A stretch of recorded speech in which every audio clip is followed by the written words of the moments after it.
and thank you for joining us today. I'm Sep Dunham, Assistant Director for Graduate Recruitment here in the Office of Graduate Studies for the Columbian College of Arts and Sciences, the George Washington University. We're excited to have you here for our MS Quantitative Social Sciences Information session. So I'll start with a brief introduction to GW, and I'm going to turn it over to our faculty presenter, Professor Brandon Bartels, who's going to give you an overview of the program. It's going to be about a 20-minute presentation, followed by time for questions. So you'll see a Q&A box function at the bottom of, or on your Zoom toolbar. So if you click on that, you can submit questions through there. You can submit anonymously if you'd like. And you can submit those questions as they kind of come to your mind, but just know that we won't start answering them till after the presentation ends. Let's start with a quick introduction to GW. So the George Washington University is located in the heart of Washington, D.C. As the largest institution of higher education in the U.S. Capitol, GW attracts nearly 11,000 undergraduate students and 15,000 graduate students from over 130 countries, fostering a diverse and vibrant community. Our main campus is just 4 blocks from the White House, close to some of the world's most influential government agencies, nonprofits, and private sector organizations. This prime location offers students a wealth of opportunities for internships, research, and future careers. Within GW, the Columbian College of Arts and Sciences, or CCAS as we call it, is our largest academic unit. We're home to over 5,484 undergraduate and 2,218 graduate students and offer more than 90 graduate programs. Our programs are supported by our over 500 full-time faculty who help promote collaboration, critical thinking, and hands-on learning. With over 21 million in annual research funding, our students and faculty are actively driving innovation and real world solutions. So I'll turn it over to Professor Bartels to share more about the program and get us started. All right, thank you, Sep, and welcome everyone. So I am going to begin with a history of the program, which is very short history. This is a brand new program that we're just launching. We're recruiting applications right now for our inaugural fall 2025 cohort. And as we'll talk about, we can talk about more in Q&A, but applications are currently being accepted. So we encourage everyone to apply, and I'll talk more about deadlines and stuff like that. In terms of the size of the program, given our very, very short history or lack of history, we don't know for sure what the size of the program. Our general goal and general expectation, although there's uncertainty about it, was about 20 students per cohort, and maybe for the longer term. So each cohort being around 15 to 20 students or so. That could grow over time, however. So there's sort of uncertainty in our forecast, but those are sort of our goals and missions. Just to introduce myself again, I'm Brandon Bartels. I'm a professor of political science, and I'm the director of this new QSS program. I've been at GW, oh geez, this is going on my 16th year now. So I know a lot about GW and have had great experiences here. Okay, let me tell you a little bit about the program. In terms of the relevance and purpose of the program from kind of a more of a substantive point of view. Okay, so a key question in politics and governments and society is how can we solve problems in these areas related to politics, policy, government, elections, and society? One answer for solutions to certain problems and dilemmas in public policy and politics is rigorous data analytic tools, and which is becoming sort of a growing industry, if you will, of analyzing large data sets with statistical tools, with certain research designs, and methods. So that's kind of the broad overarching aspect of what this program is, the gap that it's seeking to fill. And it fits in with, some other programs, related programs around the country, some going more to quantitative social science, kind of within the broader conversation of data science and data analytics. So that's kind of where we fall. Our mission generally is very skills oriented. As we say, you could say there's the three S's here: skills, skills, and more skills. We really want to train students in skills in data analysis and data analytics. Again, with the mission of solving, some of these pressing problems, and also to employ a diverse array of such tools. Okay, so not just one tiny aspect, but having a wide variety of tools in your toolkit. And again, the purpose, there's an end. Uh, the use of these skills is a means to an end, where the end is we want to answer key substantive social science research questions. And we want to engage with social science theories. Okay, so that I'll talk about how our program requirements institutionalize this aspect. So not just learning skills, although that's a substantial part of the program, but how can we use those skills to engage with social science theories and real world problems. And also our program is somewhat unique because of its interdisciplinary focus. With the program is partnering with um, the home base is in political science, and it's partnering with statistics, economics, and sociology. And kind of then thinking broadly, kind of the bookend of this process is, after engaging with social science theories, ultimately there's a there's the so what question. Why does this matter? Why are we using these skills, right? We want to use them to address real world problems and with real world consequences. One example from my own research where I'm sort of actually this is sort of a research in progress that some's completed, some's in planning, is I study courts and judicial politics and law in courts around the world and in the US. But one research project I'm working on now is judicial independence and judicial power around the world. And what is the role of public support for judicial power and independence in terms of protecting courts when politicians are inclined to attack their powers, when courts frustrate their agendas, and how public support can empower courts to act assertively against the government, even though they may be restrained by that government as actors who don't have typically any real enforcement mechanisms for their rulings.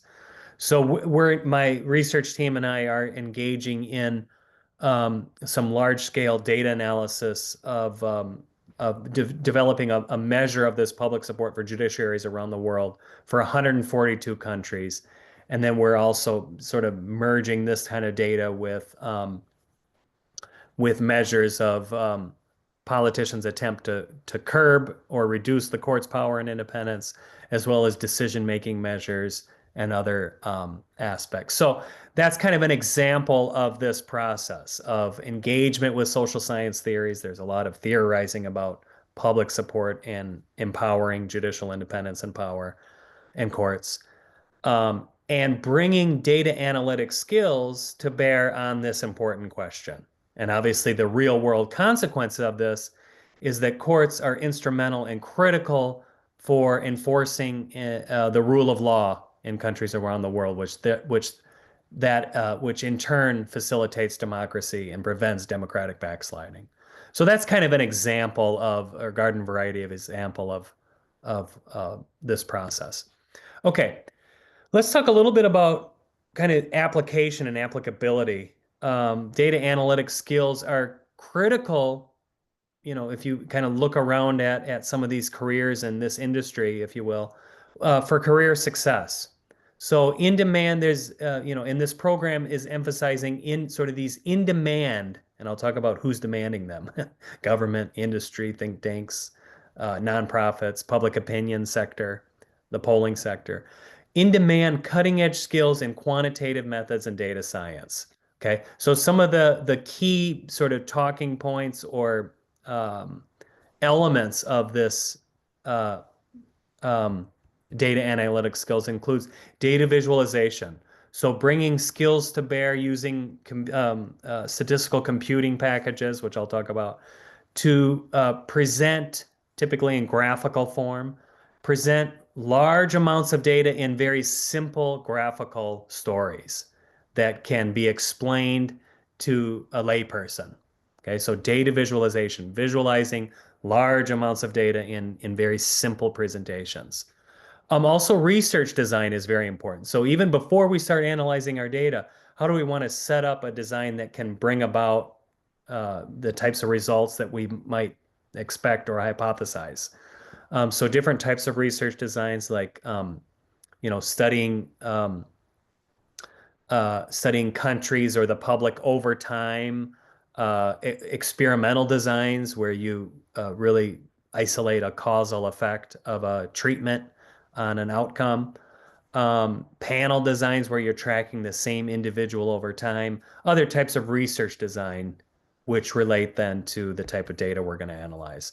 Related to this is causal inference, right? We want to be able to make conclusions and knowledge claims about the impact of some factor on um, on an outcome. So in my example earlier about judicial independence, one of the big causal inference aspects is we want to get what is the impact of public support on judicial independence and judicial power ultimately.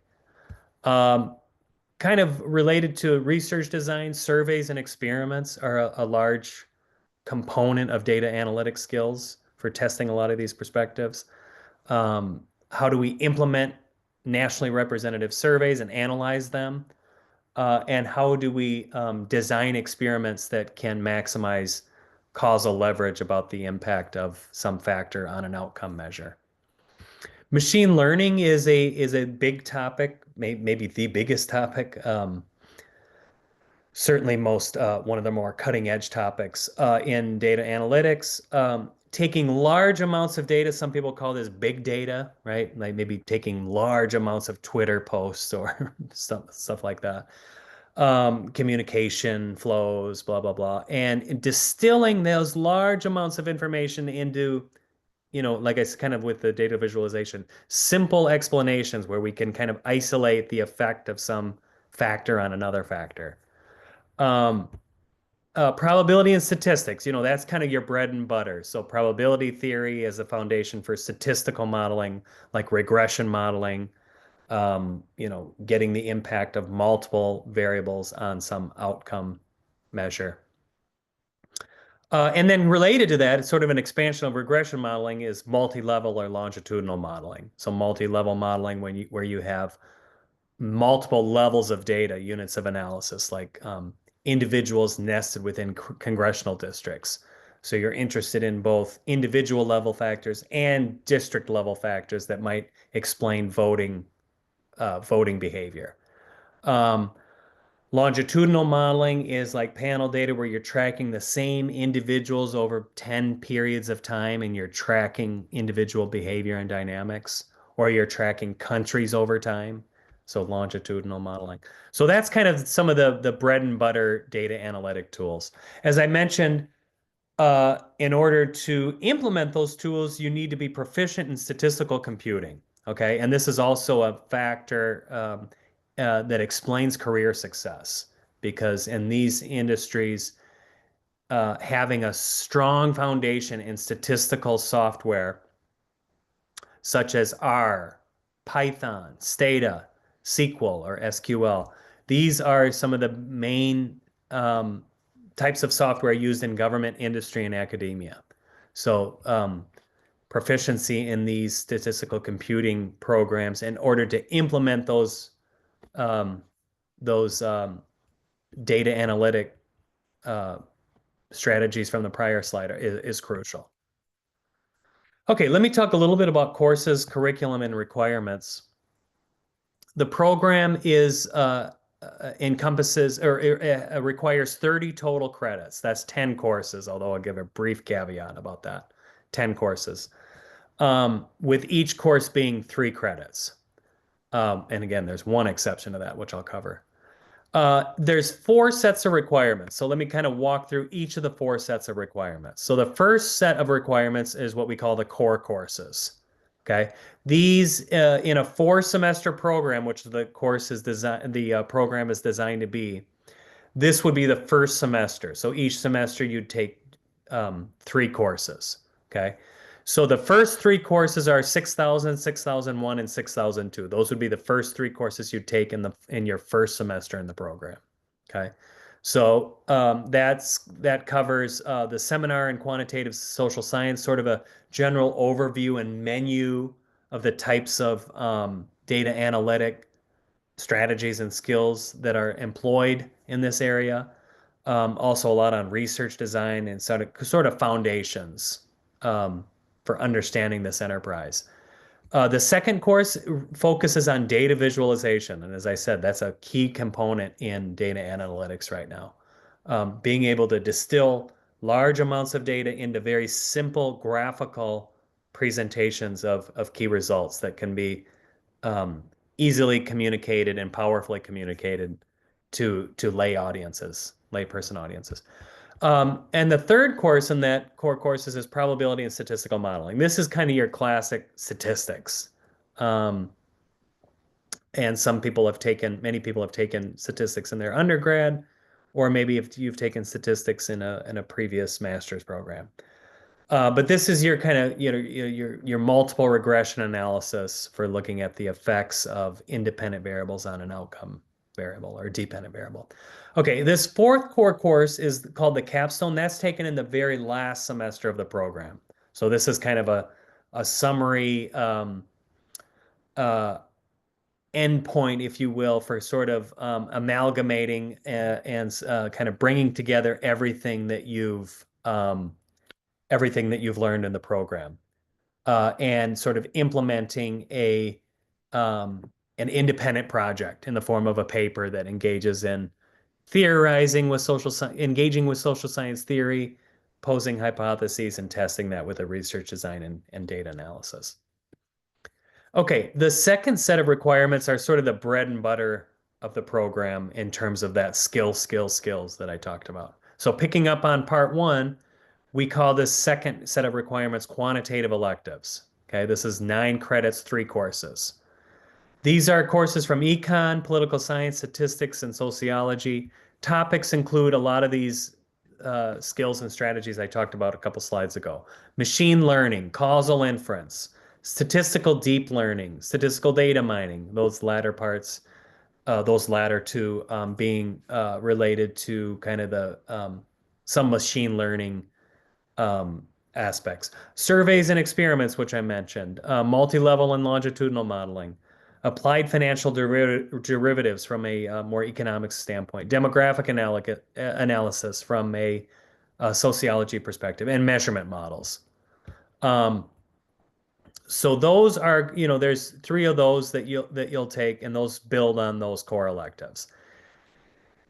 And remember that I talked about how we want to build skills in data analytics, but we also want to be engaging those skills, engaging with social science theories and the use of those skills. Okay, so our substantive electives, which is the third set of requirements, institutes that engagement with social science theory. Okay, so these are what we call substantive courses in substantive topics like elections. In political science department, we teach courses on elections, public opinion, and political communication and campaigns. Political violence from a kind of an international security and comparative politics perspective. Democracy and autocracy, regimes around the world, okay, which is a big topic right now as we see a lot of democratic backsliding throughout the world and countries sort of recoiling from democracy toward the autocracy end of the spectrum. Demography, kind of from a sociological perspective. Also, political institutions, the institutions of government, most broadly, Congress, the Supreme Court, and the president, from a policy and politics perspective and governance perspective, and executive branch politics. So in these substantive courses, and there's other courses as well. In these substantive courses, the emphasis is on the application of quantitative techniques to social science theories, questions, and topics.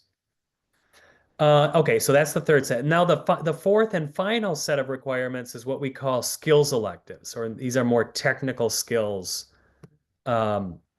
is specifically more in the realm of statistical computing. Now, remember how I said there was an exception to the fact that every course is three credits? So this is one of them. This is that exception, I should say. So these courses are 1.5 credits each.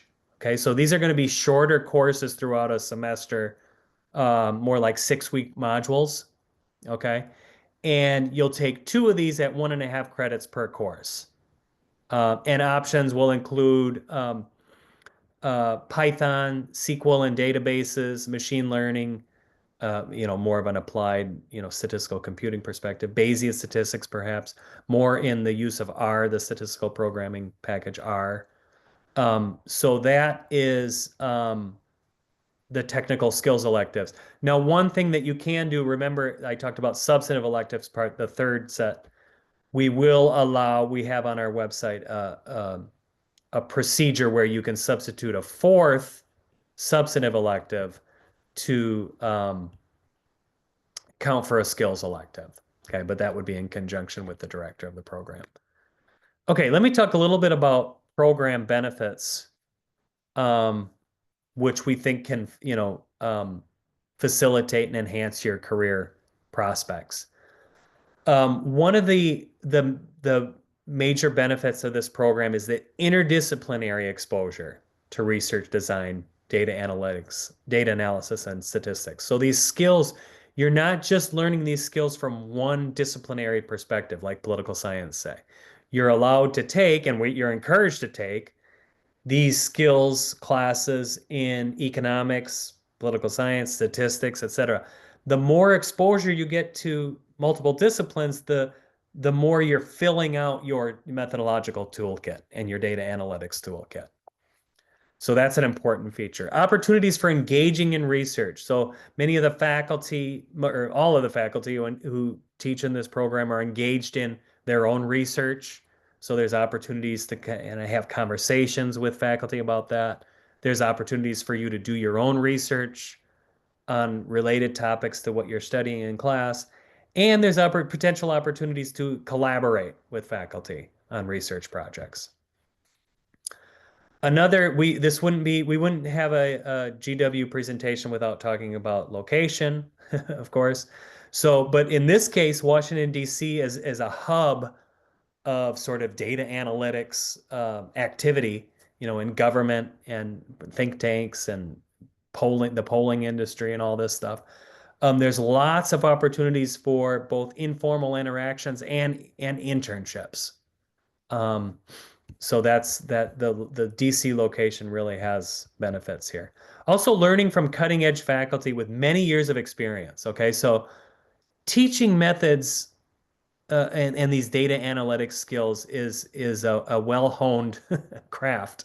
I speak from experience having taught this for 16 years, this material.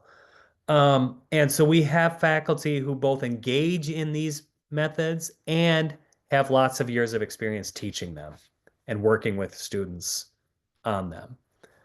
And then, kind of from the mission statement from earlier, another program benefit is, really, or at least a mission of the program especially, is to help students bring data-driven solutions to the nation's and the world's some of the most important problems. So career outcomes, as we said, this is a new program, but all of these programs in like data science, but also are more specifically excuse me, specifically tailored quantitative social sciences program. We think that career outcomes in the following areas apply. Campaigns and elections, okay? Either working with or maybe consulting with campaigns or working with elections. The survey research industry, firms like Pew, Gallup, YouGov, Ipsos, there's a lot. This is a big industry, obviously, right? There's a premium and a real and tons of career opportunities in doing surveys to get people's opinions on politics, policy, societal problems, and issues. Government. Obviously, I don't have to tell you that we have a lot of government institutions in Washington, D.C., being the hub of government, one of the major hubs of government in all the world. So there's a lot of government agencies and departments that strongly value, obviously, data analytic skills. Data science, the data science industry, so kind of relevant to these previous bullet points I've talked about, as well as subsequent ones. Also, sort of in the area of think tanks. We have think tanks in Washington, D.C. Some of them are more politically affiliated. Some of them are nonpartisan think tanks. Also, the nonprofits industries are highly value data analytics. And then academia, of course. Some people might use this program to sort of prepare themselves for a PhD program in a related discipline like political science, public policy, or econ, um, in which data analytics are highly emphasized in these programs. Okay, let me talk a little bit about the admissions process. We can also address this in Q&A, and Sep might have more things to say about this. Application requirements, we are requiring the GRE, the TOEFL exam for foreign language for people whose first language is not English. A BA or BS in political science, statistics, economics, sociology, or related field. We are also requiring an undergraduate course in statistics. So with this being an interdisciplinary program, where we're both creating new courses for this program and using existing courses in master's and also PhD related classes. It's very important that students come in with some sort of minimal foundation in statistics. So we are requiring that. That's also our rationale for including the GRE, because we do want students to meet sort of a minimal threshold of quantitative fluency. Of course, there's the statement of purpose. And then the deadline, we really encourage, and the clock is ticking about 10 days, 11 days from now. February 1st for tuition award consideration is the best deadline that you should be aiming for. The ultimate drop dead deadline, if you will, is April 1st. Okay. But priority deadline for tuition award consideration, which we can talk more about, is February 1st. So that's coming up right around the corner. Tuition costs and funding opportunities. Like I said, I might defer to Sep a little bit more to talk about this in Q&A, but there are sort of four types of awards. We have our Dean's Awards, which are tuition discounts, a minority serving institution award for students who attended a HBCU, the Global Leaders Fellowship, which is relevant for certain applicants from countries outside the US, and the Grad to Grad program, which is a discount for GW undergrads who graduate with a bachelor's degree and go right into a master's degree program. Okay, so there's various tuition discounts that you would be eligible for. Again, applying by February 1st gives yourself the best chance to be considered for those.